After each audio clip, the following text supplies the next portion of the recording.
తిరస్కార ఘట్టాలు. నాటకాల్లో నటిస్తున్న వారు సినిమా అవకాశాల కోసం ప్రయత్నాలు చేస్తున్న ఆ రోజుల్లో సావిత్రిని కూడా సినిమాల్లో నటింపచేయాలని ఆమె పెదనాన్న మద్రాసు తీసుకెళ్లారు. జెమినీ స్టూడియో వారు ఆ రోజుల్లో ముమ్మరంగా సినిమాలు తీస్తూ కొత్త వారిని ఎంపిక చేస్తూ ఉండేవారు. సావిత్రి పెదనాన్న ఆమెను అక్కడికి తీసుకెళ్లారు. అక్కడ కాస్టింగ్ విభాగంలో జెమినీ గణేశన్ ముఖ్యుడు.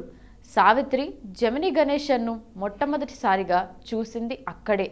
అతనే ఆ తర్వాత తన జీవితంలో ప్రవేశించి పతనానికి ముఖ్య కారకుడవుతాడని ఆమెకు తెలియదు. జెమినీ గణేశన్ ఆమెను చూసి సినిమాల్లో రాణించే అవకాశాలు ఉన్నాయని ప్రోత్సాహపూర్వకంగా మాట్లాడాడు.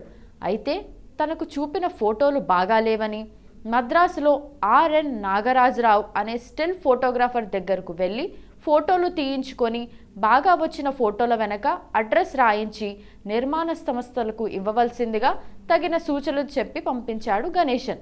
అతను చెప్పిన ప్రకారం సావిత్రి ఆర్ఎన్ నాగరాజరావు వద్దకు వెళ్ళి ఫోటోలు తీయించుకొని తన అదృష్టాన్ని పరీక్షించుకోవడం మొదలుపెట్టింది. అగ్ని పరీక్ష అనే సినిమా నిర్మాతలు ఆ చిత్రంలోని ఓ వ్యాంప్ పాత్రకు సావిత్రిని చూసి ఆ పాత్ర పోషణకు ఆమె వయసు సరిపోదని పంపించేశారు. అయితే తర్వాత చిత్ర నిర్మాణం కొనసాగలేదు. అది వేరే కథ. 1950లో సాధన ఫిల్మ్స్ వారి సంసారం చిత్రంలో నటించే అవకాశం సావిత్రికి లభించింది.